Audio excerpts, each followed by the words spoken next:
أولم يعلموا أن الله يبسط الرزق لمن يشاء ويقدر إن في ذلك لآيات لقوم يؤمنون قل يا عبادي الذين أسرفوا على أنفسهم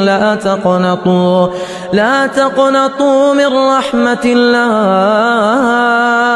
إن الله يغفر الذنوب جميعا إنه هو الغفور الرحيم وأنيبوا إلى ربكم وأسلموا له من قبل أن يأتيكم العذاب ثم لا تنصرون واتبعوه أحسن ما أنزل إليكم من ربكم من قبل أن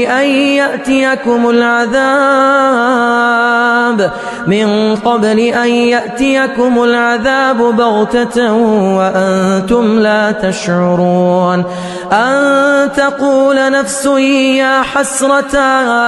يا حسرة على ما فرطت في جنب الله وإن كنت لمن الساخرين أو تقول لو أن الله هداني لكنت من المتقين أو تقول حين ترى العذاب لو أن لي كرة فأكون من المحسنين بلى قد جاءتك آياتي فكذبت بها واستكبرت وكنت من الكافرين ويوم القيامة ترى الذين كذبوا على الله وجوههم مسودة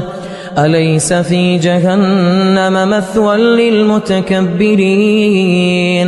وينجي الله الذين اتقوا بمفازتهم لا يمسهم السوء ولا هم يحزنون